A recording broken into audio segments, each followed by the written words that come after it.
नमस्कार दोस्तों, विज्ञान वीडियो लेक्चर में आपका स्वागत है। आज हम छठी कक्षा का अध्याय स्वच्छता की ओर बढ़ते कदम को शुरू करने जा रहे हैं। आज हम इस अध्याय का भाग 1 को पढ़ने वाले हैं। तो आइए जानते हैं कि आखिर इस वीडियो में हम लोग क्या क्या पढ़ने वाले हैं। सबसे पहले हम स्वच्छता के परिचय के बारे में चर्चा करेंगे। उसके बाद कचरे का निपटान कैसे किया जाए इसके बारे में भी हम चर्चा करेंगे और अंत में वर्मी कंपोस्टिंग किसे कहते हैं इसके बारे में भी हम जानेंगे। तो आइए आज के पहले विषय से शुरू करते हैं और चर्चा करते हैं स्वच्छता के परिचय के बारे में।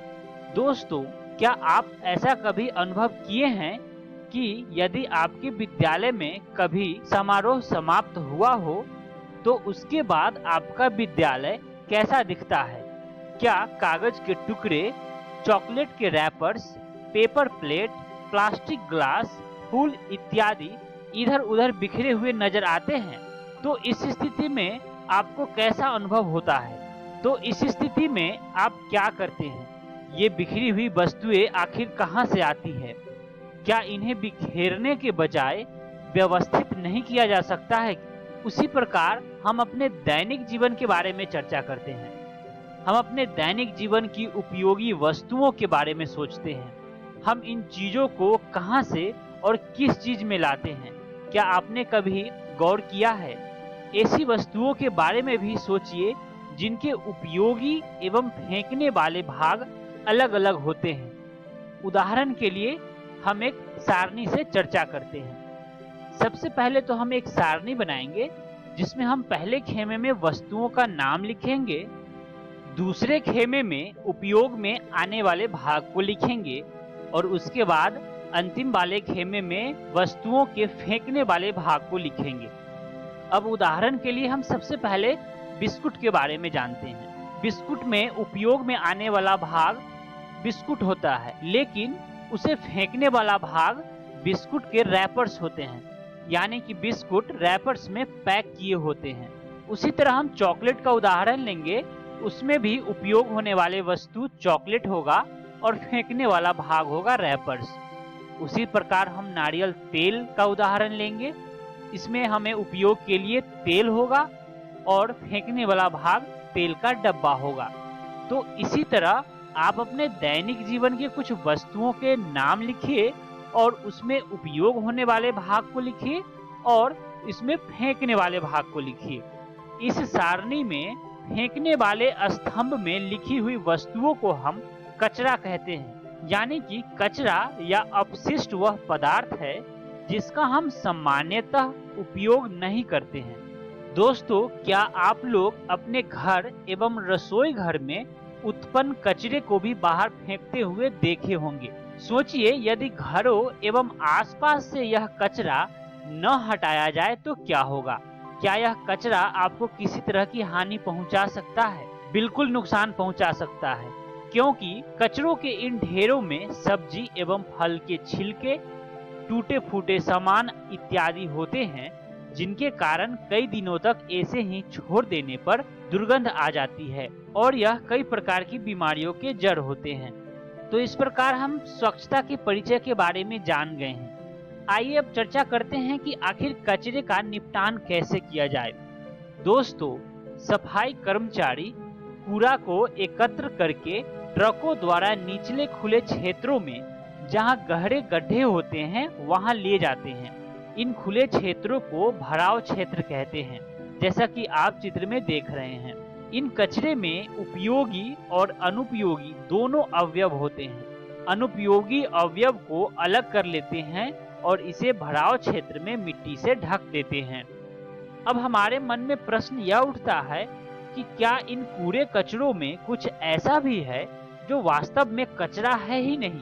इसे जानने के लिए हमें एक क्रियाकलाप करना होगा और उसके द्वारा हम जानेंगे कि कचरा उपयोगी भी हो सकता है। हम विद्यालय के कचरे को कूड़ेदान में फेंकने के पूर्व किस स्थान पर इकट्ठा करेंगे। इसके बाद हम कूड़े को 2 समूहों में इस प्रकार अलग अलग लिखेंगे, जो कि इस तरह है। सबसे पहले हम सारणी बनाएंगे जिसमें कि पहले स्तंभ में समूह 1 होगा, दूसरे स्तंभ में समूह 2 लिखेंगे। पहले स्तंभ में हम रसोई घर का कचरा जैसे कि फल एवं सब्जी के छिलके, अंडे का खोल, बचा हुआ अपशिष्ट भोजन, चाय की पत्तियां, समाचार पत्र, सूखी पत्तियां एवं कागज की थैलियां लिखेंगे। दूसरे स्तंभ में हम कपड़ों के टुकड़े, पॉलीथीन की थैलियां, टूटा हुआ कांच, एल्यूमीनियम के रैपर्स, कील, पुराने जूते एवं टूटे खिलौने लिखेंगे। अब दोस्तों हम क्या करेंगे कि प्रत्येक समूह के कचरे को 4 अलग अलग ढेरियों में हम बांट देंगे और इन्हें हम A, B, C एवं D से हम नाम लिख देंगे। अब इनमें से प्रत्येक समूह के एक एक ढेरी को प्लास्टिक की 2 अलग अलग थैलियों में भरकर इनके मुंह कसकर बांध देंगे। इसके बाद हम क्या करेंगे कि जैसा हम चित्र में देख रहे हैं कि मैदान में 4 गड्ढे खोदेंगे और इन कचरों के ढेरी को इन गड्ढों में अलग अलग डालकर मिट्टी से ढक देंगे। अब हम 4 दिन के बाद कचरे के ऊपर से मिट्टी को हटाकर हम कचरे में हुए परिवर्तन को देखेंगे। अब हम अवलोकन करेंगे कि आखिर प्लास्टिक की थैली में बंद कचरे में क्या परिवर्तन आई है और जो बिना प्लास्टिक की थैली वाला कचरा था उसमें क्या परिवर्तन आया है। अब हम एक सारणी बनाएंगे जिसमें कि हम इन परिवर्तन के बारे में हम लिखेंगे। अगर कचरे से कोई दुर्गंध न आए तो यह दर्शाता है कि कचरे का विलयन हो गया है। अब इन कचरों को पुनः मिट्टी से ढक दीजिए। इसी प्रकार 2-2 दिनों के अंतर पर इसका अवलोकन करें और प्रेक्षणों को निम्नानुसार सारणी में लिखें कि आखिर कौन सा कचरे की ढेरी से कितने दिनों बाद पूर्णतः विलगित हो गए हैं और दुर्गंध नहीं आती है, या कौन आंशिक विलगित हो गए हैं या पूर्णतः विलगित एवं दुर्गंध युक्त हो गए हैं, या इनमें कोई परिवर्तन आया ही नहीं है। दोस्तों, कुछ पदार्थों के विलगित और खाद में परिवर्तन होने की प्रक्रिया को कंपोस्टिंग कहते हैं। क्या आपने सड़कों के किनारे सूखी पत्तियों के कचरे के ढेर को देखा है? ज्यादातर लोग इसे जला देते हैं। क्या ऐसा करना उचित है? इन्हें जलाने से स्वास्थ्य के लिए हानिकारक गैसें उत्पन्न होती है। इसीलिए इन अवशिष्टों को हमें उपयोगी कंपोस्ट में परिवर्तित करना चाहिए। आइए दोस्तों, अब हम विद्यालय में कचरे का निपटान कैसे करें इसके बारे में हम समझेंगे। सबसे पहले हम क्या करेंगे कि 2 प्रकार के कचरे को एकत्र करने के लिए हमें 2 अलग अलग कूड़ेदान रखना होगा। प्रायः एक का रंग नीला तथा दूसरे का रंग हरा रखना होगा। नीले कूड़ेदान में पुनः उपयोग किए जाने वाले पदार्थ को रखेंगे और हरे कूड़ेदान में मिट्टी में विलगित हो जाने वाले पदार्थों को डालेंगे। नीले कूड़ेदान के कूड़े कबाड़ी वाला आपसे खरीद कर ले जाएगा एवं हरे कूड़ेदान के कूड़े से आप कंपोस्ट बनाएंगे। हो गया ना कचरे का निपटान। इस तरह हम कचरे को निपटान कर सकते हैं। आइए दोस्तों, वर्मी कंपोस्टिंग के बारे में समझते हैं। दोस्तों, लाल केचुओं की सहायता से कंपोस्ट बनाने की इस विधि को वर्मी कंपोस्टिंग अथवा कृमि कंपोस्टिंग कहते हैं।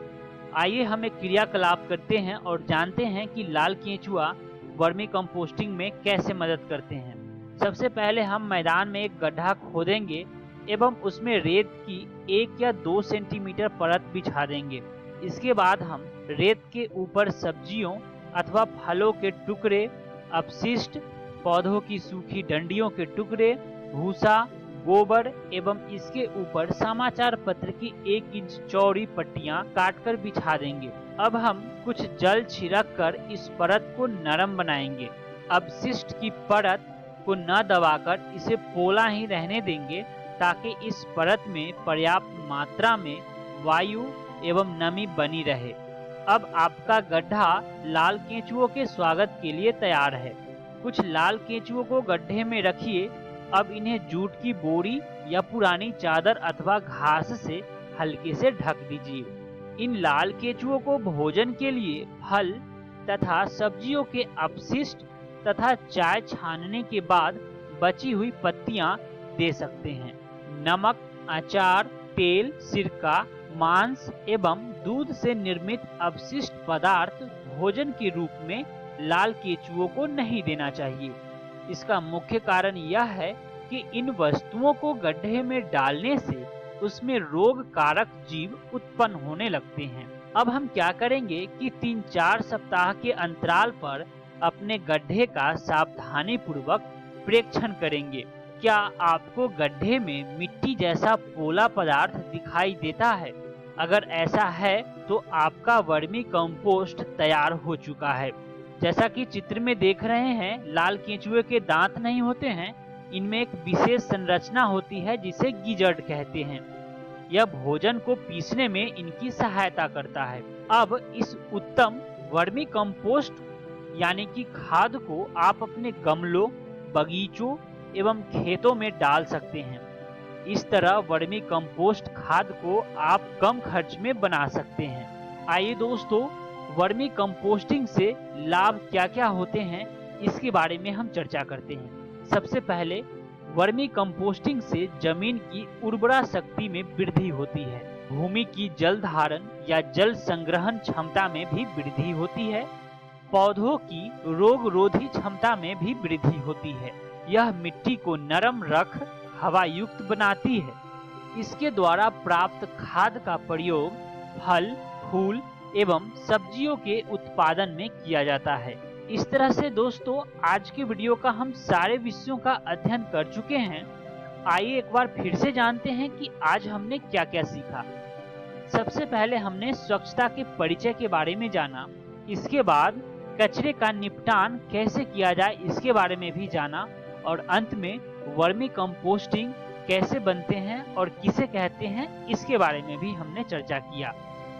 आइए जानते हैं कि अगली वीडियो में हम लोग क्या क्या पढ़ने वाले हैं। सबसे पहले हम कवाड़ के जुगाड़ के बारे में पढ़ेंगे, और उसके बाद प्लास्टिक वरदान है या अभिशाप है इसके बारे में हम चर्चा करेंगे। आशा करता हूं कि आप सभी को आज का वीडियो पसंद आया होगा। मिलते हैं अगली वीडियो में। धन्यवाद।